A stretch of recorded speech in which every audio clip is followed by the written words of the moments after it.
안녕하세요.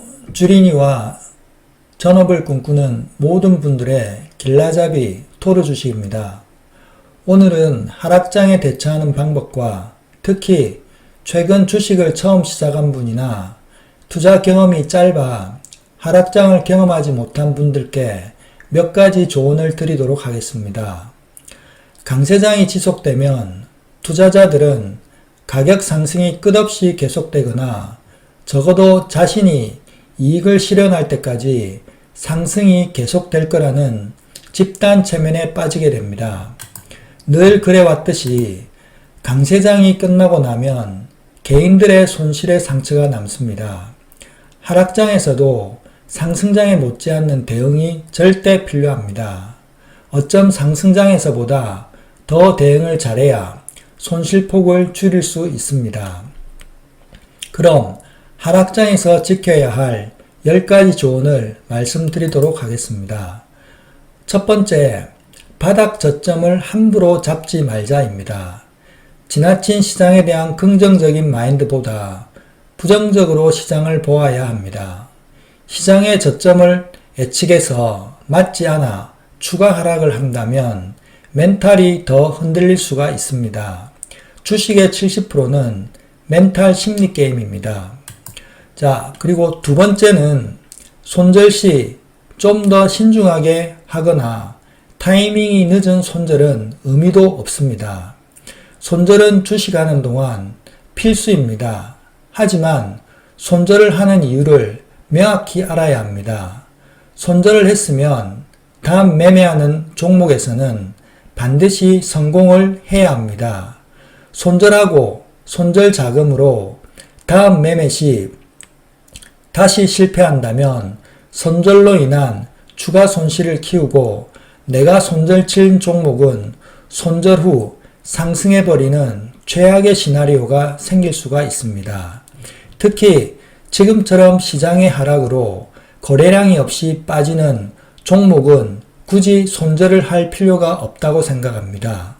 종목의 문제로 빠지는 하락, 즉 회사의 악재나 세력들의 수급 이탈, 대주주 대량 매도 등등 이러한 이유가 아니라면 종목은 하락과 상승하는 과정에서 은행의 번호표 순서대로 시장의 순환매나 시장의 조정 이후 다시 제자리를 찾아옵니다. 특히 실력이 안 되고 계속해서 손실보는 투자자라면 더더욱 손절 시 신중해야 합니다. 비근한 예로 작년에 제 계좌를 보여드리면 자, 그러면 작년 1월부터 1년 동안 제가 매매했던 계좌를 제가 한번 보여드리면 이 계좌에서 한 4,300 정도 수익이 났던 계좌입니다. 자, 근데 여기서 하나 여러분들이 잘 보셔야 될 게 제가 이 계좌를 통해서 총 66종목을 1년 동안 매매를 했습니다. 자, 그런데 여기 보시면 과연 손절한 종목을 찾아보면 KC그린홀딩스 15,000원, 마이너스 9,000원, 마이너스 4,000원 현재 보유한 종목들이고 손절한 종목은 여기 보시면 나노컴텍 83만원 정도가 손절을 했고 나머지는 손절 없이 다 익절 매매로 끝냈던 종목들입니다. 자, 다른 계좌를 한번 보면 다른 계좌 역시도 작년 1년 동안에 매매를 했는데 이 계좌 역시도 보시면은 마이너스 8,000원, 7,000원을 제외하고 실제적으로 손절한 종목은 지니틱스라는 종목이 마이너스 14만원, 그리고 나노컴텍에서 마이너스 98만원 정도가 손절 처리가 되었고 기타 나머지 종목들은 다 수익으로 마무리를 했습니다. 자, 그러면 여기서 이 두 계좌를 통해 갖고 1억 3천 투자금 대비 한 6천만원 정도 수익이 났는데 과연 여러분들이 이 종목들이 상승하고 수익이 주는 과정 중에서 작년 3월 같은 경우 코로나라는 대글로벌 악재로 인해 가지고 하루에 하한가 종목이 몇십 개가 나올 정도로 대폭락을 했습니다. 그때 이 수익 줬던 종목들 중에는 마이너스 20% 이상 갔던 종목들도 많이 있습니다. 하지만 거래량이 실리지 않고 시장의 지수에 의해서 빠지는 종목들은 내 종목만의 문제가 아니라 시장 지수에 의한 문제이기 때문에 그 이후에 한 달 만에 강하게 원래 코로나 때 빠졌던 지점까지 강한 상승을 보였습니다. 그렇다 보니까 그때 이 종목들 중에 빠졌던 종목들이 다 원위치를 하면서 제자리로 다 돌아왔던 겁니다. 그리고 이렇게 수익을 다 주는 그런 사례가 됩니다. 그래서 여러분들이 무조건 시장을 잃지 않고 그냥 손절로 무조건 대응한다. 이게 다 좋은 능사는 절대로 아니라고 제가 말씀드리겠습니다. 세 번째는 현금 비중이 사전에 준비되어 있지 않다면 저점을 예상하고 하락장에서 물타기를 하지 말아야 합니다. 저점이라고 생각하고 물타기를 하는 건 자칫 비중이 커지고 추가 하락 시 잔고상의 마이너스가 더 커지면서 멘탈에 문제가 생깁니다.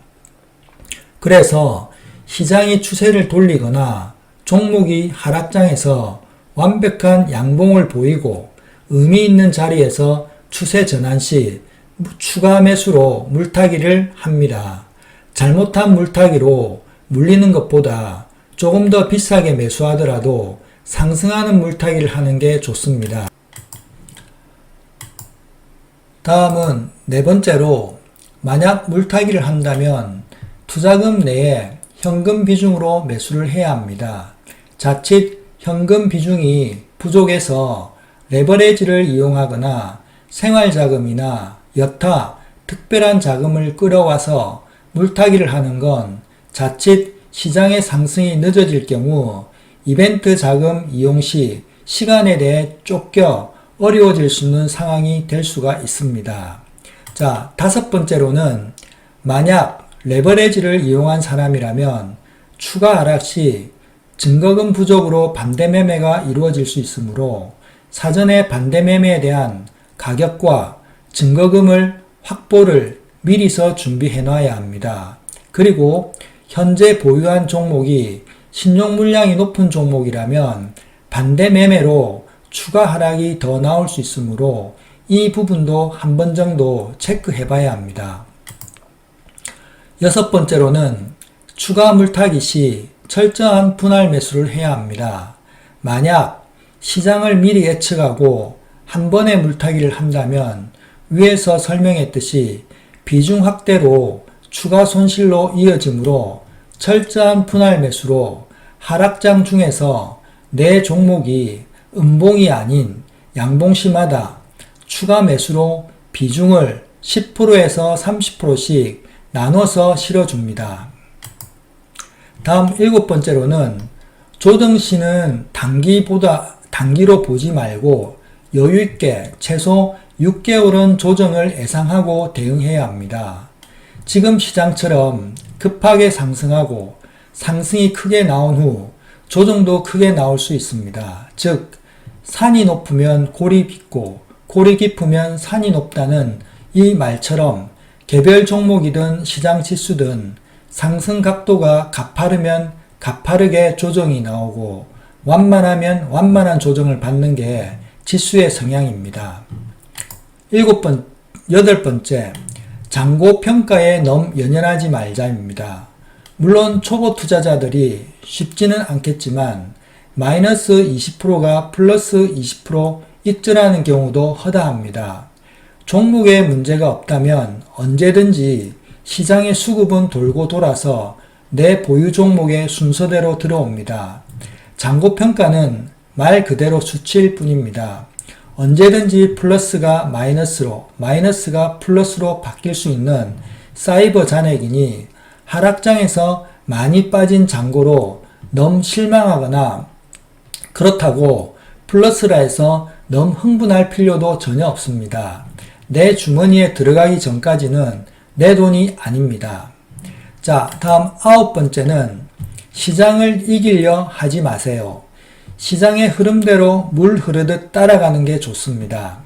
하락장에서 맞짱 뜨려고 손절치고 승산 없는 매매 전투에 나서서 매매를 해본들 손실 볼 확률이 높습니다. 시장에 맞는 매매 횟수와 마인드를 가져야 합니다. 하락장의 마이너스 잔고평가의 잘못된 해석으로 손절 후 손실 회복을 위해 매매 횟수를 늘리는 어리석음이 있으면 안 됩니다. 잠시 쉬는 게 제일 좋은 전략일 수도 있습니다. 쉬는 것도 전략입니다. 자, 마지막으로 하락장에서는 내 잔고평가를 자주 보지 마세요. 매매하지 않을 거면 시장만 보시기 바랍니다. 심리적인 편안함을 찾아야 뇌동 매매를 하지 않습니다. 주식은 모든 걸 내가 선택하는 겁니다. 특히나 이번에 처음 주식을 시작한 초보 투자자라면 이번과 같은 조정은 계속해서 나올 수 있으므로 좋은 경험의 시간이 되어야 합니다. 자, 마지막으로 여러분한테 드리고 싶은 말씀은 강세장에서의 달콤한 수익은 있고 진정한 고수는 하락장에서 잘하는 투자자입니다. 기회는 하락장에서 옵니다. 앞으로 4,000포인트 이야기도 나오고 있습니다. 설령 경험하지 못한 지수 4,000포인트 시장이 올지언정 반드시 쭉 우상향으로 가지는 않습니다. 상승과 하락을 반복해가며 앞으로 갈 겁니다. 100년 뒤에도 시장은 늘 열려 있으니 조급해하지 말고 상승 중에 나오는 잔파동에 흔들리지 말고 멘탈 잘 잡으시고 대응하시기 바랍니다. 오늘 영상이 도움이 되셨더라면 좋아요와 구독 부탁드리겠습니다.